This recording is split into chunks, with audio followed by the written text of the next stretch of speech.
Hello everyone, कैसे हो आप सब। आशा करती हूँ अच्छे ही होगे। तो आज मैंने ये वीडियो बनाया है। हम ये कहेंगे कि जो अपने बच्चों की हेल्थी स्किन चाहते हैं वो उनको अपने बच्चों की केयर या फिर कहें मालिश कैसे करनी है। तो आज प्रैक्टिकली हम इसमें नहीं दिखा सकते क्योंकि मेरा बाबू अभी बड़ा हो गया है, वो मालिश नहीं कराता है और उसे पकड़ के मालिश करना, ये वीडियो शूट करना वो भी बड़ी बात है। तो हम ये सब तो नहीं कर पाएंगे, बट मैंने एक्सपीरियंस किया है वो मैं आपसे शेयर कर रही हूँ। अगर आपको अपने बच्चों का भी हेल्थी स्किन रखनी हो, कलर फेयर करना हो, या ये वीडियो जो है आपके लिए यूजफुल होने वाला है, तो उसके लिए हम आपको बताते हैं मैंने क्या किया था। सबसे पहले तो मैं आपको बता दूं, इससे पहले जो मैंने वीडियो बताया था उसमें हमने जो बताया था उससे भी देखना मत भूलिएगा, क्योंकि वो वीडियो मैंने कलर के ऊपर ही बताया था।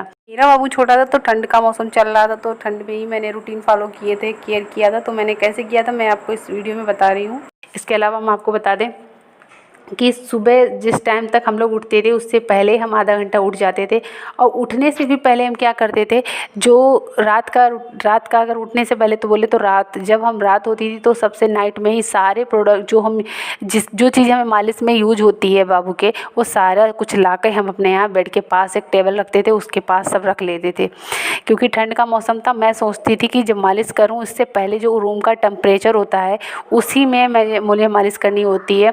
क्योंकि अगर हम रूम खोल देंगे, हम बाहर जाएंगे, कुछ लेट चेंज हो जाएगा, रूम का भी टेम्परेचर चेंज हो जाएगा, मेरे हाथ में ठंडक जिससे ठंडे हो जाएंगे, जिससे हमारे बाबू को ठंड भी लग सकती है। तो मैंने इस चीज़ का पूरा ध्यान रखा है। तो मैंने क्या किया, जब सवेरे उठते थे अपने बिस्तर से तो मैं उसको सबसे पहले मैंने एक चीज़ अब तौलिया वगैरह मैंने एक बना रखी थी, जो हमने बेड पे ही बिछा लेती थी अच्छे से, जिससे पन्नी डालकर, जिससे जो है सारे कपड़े चिकने ना हो।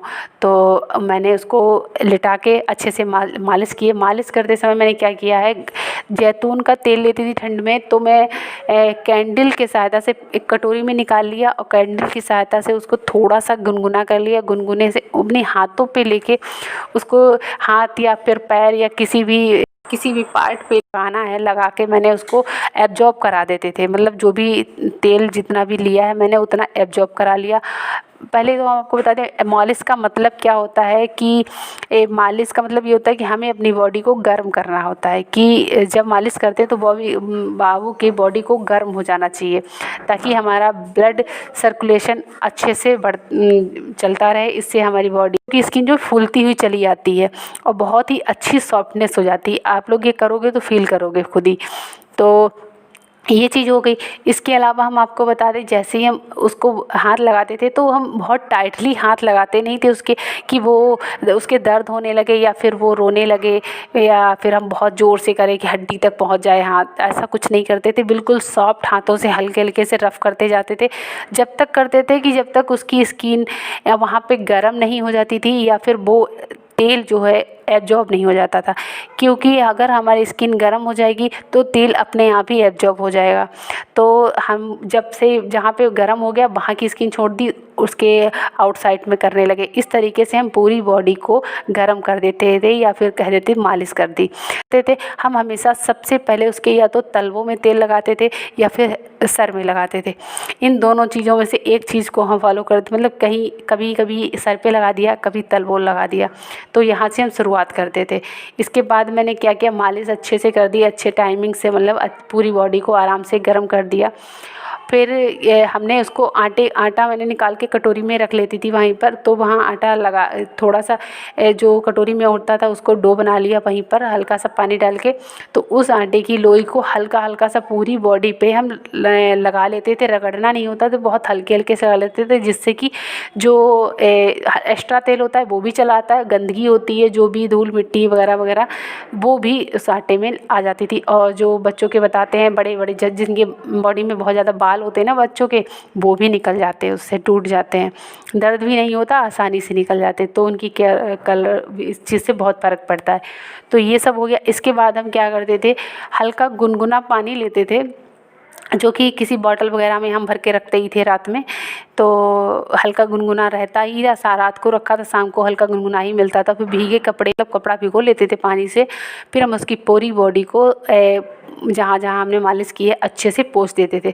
पोंछने के बाद मैं उसको वहीं से ही पाउडर वगैरह लगा के जो भी आप यूज़ करते हो उसको जैसे तैयार करते हैं, उसे कपड़े पहना के अच्छे से काजल तेल करके मैंने उसे लिटा दिया होता है। या तो वो सो जाता, अक्सर बच्चे सो जाते हैं क्योंकि मालिश में उन्हें बहुत रेस्ट मिलता है, तो ज़्यादातर सो जाते थे, फिर काफ़ी देर तक सोते रहते थे। और बहुत सारे बच्चे हैं कभी कभी नहीं भी सोते तो मैं उसको उठा के सुबह ले आती थी अच्छे से कपड़े पहना के बाहर, क्योंकि ठंड का मौसम था तो ठंड ना लग जाए इसलिए पूरी केयर करती थी, अच्छे से कपड़े पहना के बाहर ले आती थी, खेलता रहता था।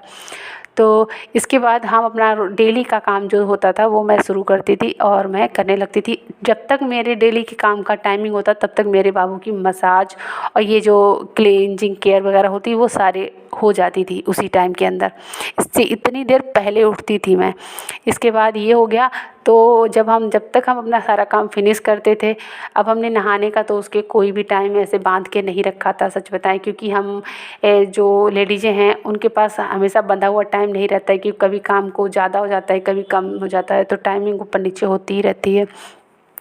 तो क्या करते थे, जब भी हम अपने काम से फुर्सत होते थे, जितना भी टाइम लगता उसके बाद जब हम फुर्सत होते थे तो हम उसको हल्के गुनगुने पानी में नहलाते थे। जो बॉडी वॉश आता है बच्चों वाला उससे हम उसे नहलाते थे। किसी भी कंपनी का, हम किसी भी कंपनी का नाम नहीं ले रहे हैं, आप जिसका आपको मिले या फिर जो भी आप यूज करते हो तो उसका हम नहला देते थे। नहलाने के बाद हम क्या करते थे, उसको बॉडी को जब हल्का हल्का डिप करके पूरी बॉडी को पोंछ दिया, उसकी बॉडी में, भीगी बॉडी में ही हम मॉइस्चराइज़र ज़रूर लगाते थे। ये मेरे लिए सबसे ज़्यादा इम्पॉर्टेंट चीज़ थी, क्योंकि अक्सर लोग क्या करते हैं, अक्सर क्या मैंने ज़्यादातर लोगों को देखा है मॉइस्चराइज़र बिल्कुल यूज नहीं करते। क्यों नहीं करते, उन्हें क्या लगता है कि उसकी कोई ज़रूरत नहीं है, क्योंकि बच्चों की ऑलरेडी चिकनी लगती है स्किन। ऐसा कुछ नहीं है, अगर चिकनी स्किन लगती है इसका मतलब ये नहीं उनकी बॉडी पे जो सॉफ्टनेस और चिकनाई की ज़रूरत है, वो अपने अभी सोप का यूज किया है उसकी बॉडी पे, तो आप जो एक्स्ट्रा ऑयल निकाल दिया है तो उसके लिए आप उसे सही मॉइस्चराइज ज़रूर कीजिए। तो आपको बता दें मॉइस्चराइज़ करते थे। इसके बाद मॉइस्चराइज़ एब्जॉर्ब हो जाता था बॉडी में। जैसे हम तो ज़्यादातर मॉइस्चराइज़ ऐसे ही लगाते थे जैसे कि हम तेल लगाते थे, थोड़ा सा ले लिया और बॉडी पे जैसे कुछ पार्ट्स पे, जैसे हैंड हो गया, पेट थोड़ा बहुत बचता था, वो सारी जगह हम ऐसे ही ज़्यादा कोशिश करते थे ऐसे ही लगा दें। टाइमिंग के हिसाब से फिर ऊपर नीचे हो जाता था। फिर मैं इसको अच्छे से कपड़े पहना के तैयार कर देती थी।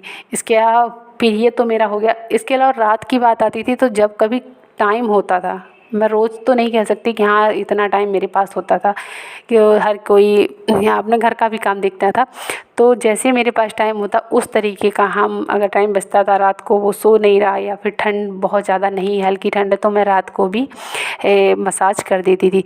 ज़्यादातर रात को मसाज जब करती थी जब हम हीटर को थोड़ा जितनी दूरी पर रखना चाहिए उसके मुताबिक मैं रख लेती थी, फिर करती थी मसाज, करती उसी रूटीन से थी ताकि बच्चा आराम से सो जाए। फिर क्या है, गर्मियों में जब गर्मियाँ आती थी तो हमने उसकी मालिश का रूटीन था थोड़ा चेंज कर दिया था। कैसे किया था कि जो तेल था उसे भी चेंज किया। सबसे पहले जैतून के तेल से अगर आप गर्मियों में मसाज कर दोगे गलती से तो उसके दाने निकल आएंगे, क्योंकि वो गर्म होता है और हमें ये नहीं करना है। मैंने नारियल का तेल यूज़ किया। वैसे मालिश के लिए नारियल का तेल बहुत ही बेस्ट ऑप्शन होता है, मैंने तो वही यूज़ किया। इसके बाद वही रूटीन से नहलाने धुलाने का तो गर्मी के हिसाब से, मौसम के हिसाब से थोड़ा चेंज होता रहता है, वो तो आप सभी को पता है। तो मॉइस्चराइज करती थी, मालिश करती थी अच्छे से और खाने पीने पर ध्यान देती थी। तो ये सब चीज़ों का फॉलो किया। अब मेरे बाबू का कलर बिल्कुल सही है। अगर आप भी चाहते हैं कि आपके बच्चे का कलर फेयर हो तो कीजिए इस तरीके की रूटीन को फॉलो, और अपने बच्चों को भी कीजिए आम बच्चों की तरह। तो कैसा लगा मेरा ये वीडियो, आशा करते हैं आपको ये पसंद आया हो। अगर पसंद आया हो तो लाइक ज़रूर कर देना, क्योंकि एक लाइक आपका हमें मोटिवेट करता है। तो तब तक के लिए ध्यान रखिए। धन्यवाद। Bye bye.